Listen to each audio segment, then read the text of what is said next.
les agents de nuit qui ne veulent pas passer en 12 heures. Et on va lire, donc moi je vais lire un petit texte que j'ai lu ce matin au comité technique d'établissement devant Madame Grélot, la directrice générale, Monsieur Tirfort.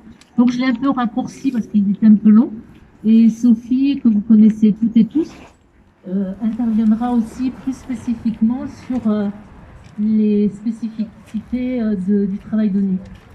Donc on rappelle que d'un point de vue réglementaire, les postes de travail en 12 heures sont une modalité dérogatoire d'organisation du travail. C'est donc à la direction de démontrer que les contraintes de continuité de service exigent en permanence que l'activité d'un service, de médecine notamment, soit sur une amplitude horaire de 12 heures de jour comme de nuit. Cette organisation de service est dans un seul intérêt, de la qualité et de la sécurité des soins. Le seul critère économique ou de choix des agents est irrecevable.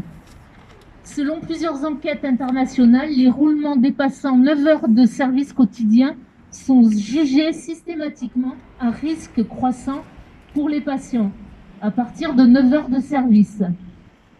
Les agents de jour du service de médecine ont élaboré une trame en 12 heures de jour tout en respectant les 10 heures de nuit. Malgré la concertation et l'adhésion de tous les agents du service, de nuit comme de jour, la direction ne veut pas entendre parler de cette trame. Elle exige que les agents de nuit et de jour soient en tout 12 heures. La CGT peut admettre que l'organisation du service en 12 heures de jour permet a priori aux agents de disposer de plus de temps libre, de payer moins de frais de transport ou de garde d'enfants, mais si toutefois la trame de planning est toujours respectée.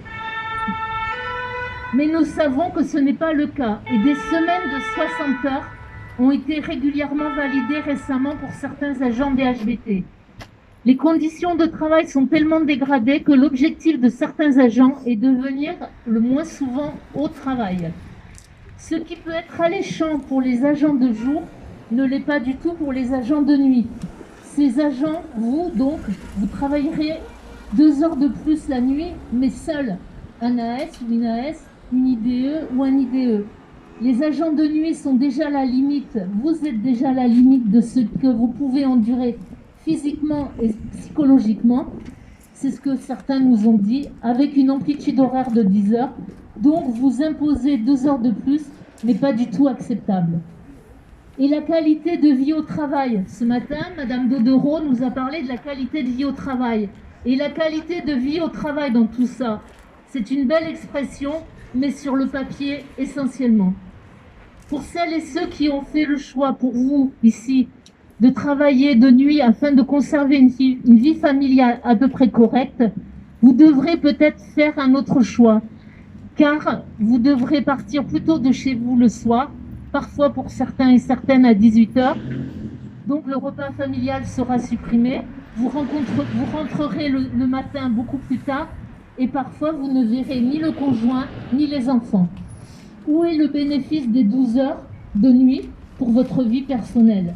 Ça, c'est ce que vous nous avez dit au cours de nos rencontres, nos différentes rencontres. En plus, on l'a soulevé ce matin devant la direction, quid sur les transmissions. La relève n'est pas du tout du temps perdu, c'est un temps important de dialogue et d'échange entre les équipes. On lui a posé la question, comment sera-t-elle ce temps de transmission, cette relève, considérée en 2 fois 12 heures, et le temps d'habillage et de déshabillage. Après avoir fait le tour des services en 12 heures, et 100 ans de chevauchement, les agents nous disent que les transmissions s'effectuent sur le temps personnel. Parfois plus de 20 minutes à la prise de poste et autant après 12 heures de travail. Ce qui augmente bien sûr le temps de travail, mais sans pour autant que cette augmentation soit traduite en jours de récupération ou en heures supplémentaires. On le rappelle, c'est grâce à des luttes des personnels soignants dans les années 1990 que ce temps de transmission a été inclus dans le temps de travail. Ne perdons pas cette lutte, ne perdons pas. La CGT a demandé à la direction des réponses sur cette question. Eh bien, on n'a aucune réponse sur cette question. Nous avons remis à la direction la pétition que vous avez signée en majorité, les agents de nuit, sur ces revendications. L'arrêt des pressions psychologiques sur les agents travaillant exclusivement de nuit en 10 heures pour qu'ils acceptent de travailler en 12 heures. Le maintien des roulements en 10 heures pour les agents de nuit.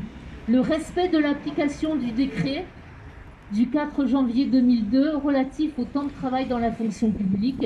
Et nous avons dit que des solutions sont possibles pour que les agents de jour souhaitant travailler en 12 heures de jour puissent le faire sans impacter les agents de nuit en roulement en 10 heures.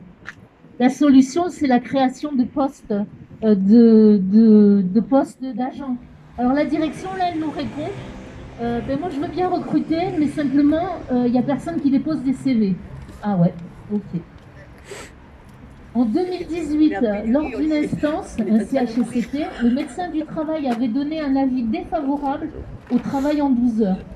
Et malgré ce, la direction continue à accompagner les services qui veulent ce type d'organisation de travail.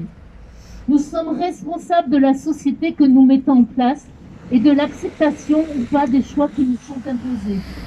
Pour ces raisons, la CGT réaffirme que le travail en 12 heures est mauvais pour la santé, physique et mentale, et que cela ne réglera en aucune manière les difficultés organisationnelles et budgétaires des établissements de santé.